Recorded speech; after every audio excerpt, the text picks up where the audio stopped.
আজকে আমি তোমাদের সামনে নিয়ে এসেছি শুক্তো রেসিপি। শুক্তো আমরা কম বেশি সবাই রান্না করতে জানি, যারা জানো না তারা ভালো করে দেখে নেবে। আমি একটার পর একটা তোমাদের দেখিয়ে দেবো। নিমন্ত্রণ বাড়ি, অনুষ্ঠান বাড়ি বা নিজের বাড়ি যেমনভাবেই খেতে চাও এইভাবে শুক্তোটা রান্না করে খেলে অনেক বেশি স্বাদের মনে হবে। যারা জানো তারা ঠিক আছে, আর যারা জানো না নতুন শিখছো তাদের জন্য বলে দিই সব ধরনের সবজি যে শুক্তোতে লাগে তার মধ্যে আমি কি নিয়েছি। কিছুটা পেঁপে নিয়েছি, মিষ্টি আলু কেটে নিয়েছি, এটা রয়েছে চাল কুমড়ো, এটা হচ্ছে ঝিঙা, এটা হচ্ছে শিম। আমার হাতটা অবশ্যই ভালো করে ধোয়া আছে, এটা একটা হেলদি হ্যাবিট। নিয়েছি পটল, আর সবাইকে সমান মাপের করে একভাবে কেটে নিতে হবে লম্বা লম্বা করে। এটা হচ্ছে বেগুন, এটা হচ্ছে আলু, প্লেন আলু। আর নিয়েছি শুক্তোতে যেটা লাগবে একদমই বড়ি, এটা হচ্ছে উচ্ছে, এটা করলা নয়, ছোটোগুলোকে উচ্ছে বলে আর লম্বাগুলোকে করলা বলে। এটা উচ্ছে আছে, সজনে ডাঁটা, আদা, আর এখানে কাঁচকলা রয়েছে। কাঁচকলাটাকে আমি কেটে নুন জলে ভিজিয়ে রেখেছিলাম, তোমরা চাইলে হলুদ জলেও ভেজাতে পারো। আর যে জিনিসগুলো আমাদের লাগবে সেগুলো আমি তোমাদের সঙ্গে শেয়ার করে নিচ্ছি রান্না করতে করতে।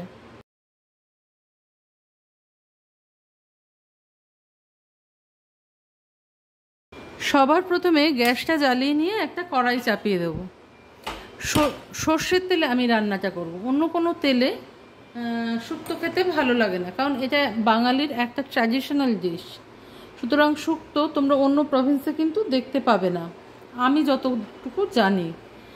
তো আমি সর্ষের তেলে করব। কড়াইটা গরম করতে বসিয়ে দিয়েছি। এর মধ্যে কি করতে হবে, আমাদের কিছু কিছু মশলা আছে সেগুলো তৈরি করে নিতে হবে। প্রথমে আমি কড়াইতে দিয়ে দেবো সর্ষের তেল। গরমকালের খুবই উপযোগী একটা খাবার, খেতে খুব ভালো লাগে। তো সর্ষের তেলটা গরম হতে হতে আমি এর মধ্যে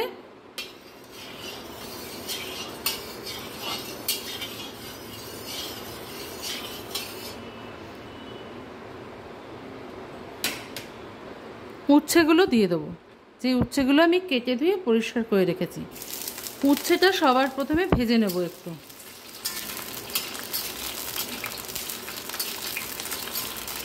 নমস্কার বন্ধুরা, আমি শতাব্দী। তোমরা সবাই কেমন আছো?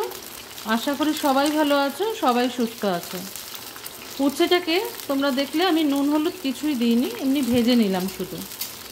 সব কিছুই দেবো, এখন না, পরে দেব। শুক্তো একটু সাদা সাদা হলে দেখতে ভালো লাগে, খেতে ভালো লাগে, দেখতেও ভালো লাগে। তো উচ্ছেটাকে আমি একটু ভেজে নিই।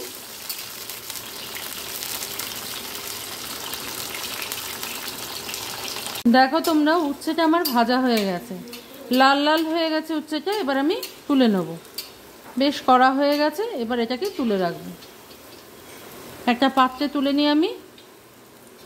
আমার একটা ভুল হয়েছে, সেটা তোমরা করবে না। উচ্ছেটা ভাজার আগে বড়িটা ভেজে নেবে। আমি বড়িটা এখন দেব। বড়িটাও ভেজে নিলাম।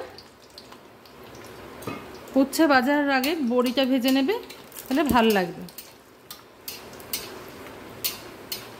তো বড়িটা ভেজে নিয়ে লাল লাল হয়ে গেছে, বড়িটাও আমি তুলে নেব। যেহেতু তেলটা খুব গরম, তো বেশি সময় লাগবে না ভাজতে। বড়িটাও আমি একটা পাত্রে তুলে নেব।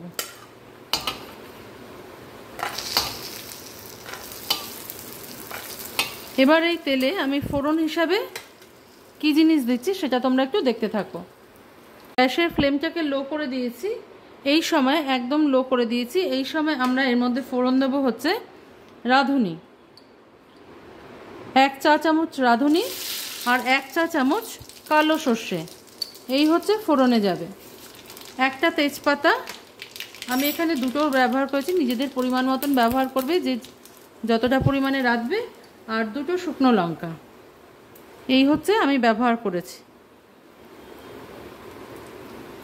এবার সমস্ত সবজিগুলো আমি এর মধ্যে একের পর এক দিয়ে একটু সাঁতলে নেব।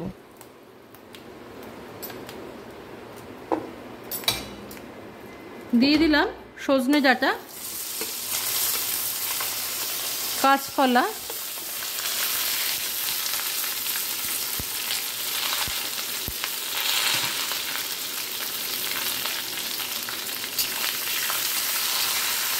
এবার এটাকে নাড়িয়ে চাড়িয়ে এর মধ্যে দিয়ে দেবো গোটা শিম। তোমরা বড় সাইজের থাকলে দু টুকরো করে নিতে পারো, আর ছোট হলে গোটাই দেবে। আলুর সামনে একটু নিয়ে দেখলে বোঝা যায় শিমের মধ্যে পোকা আছে কিনা। পটল,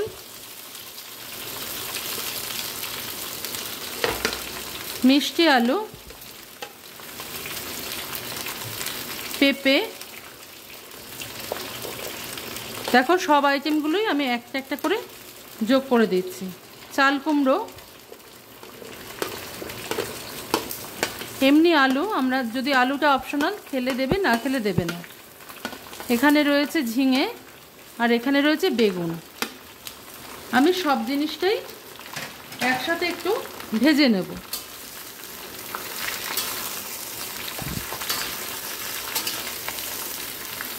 ভাজতে ভাজতেই এর সঙ্গে আমি একটু নুন আর হলুদ অ্যাড করে দেবো।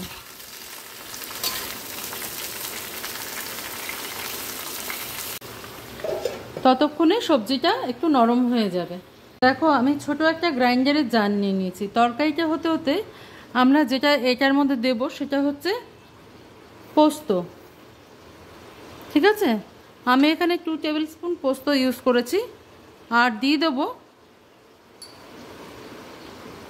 খুব ছোট একটুখানি চামচে 1 চামচ রাঁধুনি, দেব 2 চামচ সর্ষে, কালো সর্ষে, এগুলো সব টিস্পুন করে। ঠিক আছে, রাঁধুনিটা একটু কম দেবে, কারণ রাঁধুনি খুব বেশি হয়ে গেলে ভালো লাগবে না। যদি তোমরা এর মধ্যে কেউ মৌরি অ্যাড করতে চাও করতে পারো, অসুবিধা নেই। দিয়ে দেবো 1 ইঞ্চি পরিমাণ কুচনো আদা। এবার এর মধ্যে একটু জল দিয়ে আমি এটাকে পেস্ট করে নেব। দেখো আমি একেবারে মসৃণ করে পোস্তটা বেটে নিয়েছি। পোস্ত, সর্ষে, রাঁধুনি, আদা খুব ভালো করে পেস্ট করে নেবে। যারা দানা থাকে না, যেন দানা থাকলে রান্না ভালো হয় না। যত মোলায়েম বাটা হবে তত সুন্দর রান্নায় স্বাদ আসে। আমি 1 চা চামচ নুন এর মধ্যে অ্যাড করে দিলাম, আর খুব সামান্য 1 চিমটে হলুদ দেবে। শুক্তোয় হলুদ দিলে দেখতে ভাল লাগে না, সেই জন্য আমি 1 চিমটে হলুদ দিয়ে দিলাম। এটাকে আমরা ভালো করে এবার নাড়িয়ে নেব। নাড়িয়ে একটুখানি সময় ঢাকা দিয়ে রাখবো।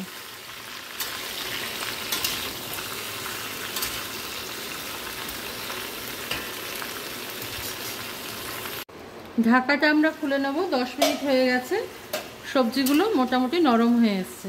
এই সময় আমরা এর মধ্যে অ্যাড করে দেবো একটু মিষ্টি। মিষ্টি না দিলে পোস্ততে কোনো স্বাদ আসবে না, সেই জন্য আমাদের একটু মিষ্টি অ্যাড করতে হবে। আর তোমরা জানো যে আমি সবসময় একটু নিরামিষ তরকারিতে মিষ্টি দিতে পছন্দ করি।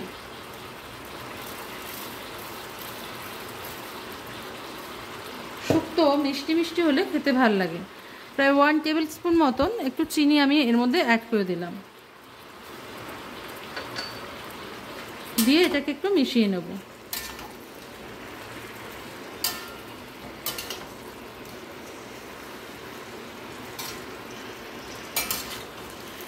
এবার আমি এর সঙ্গে অ্যাড করে দেবো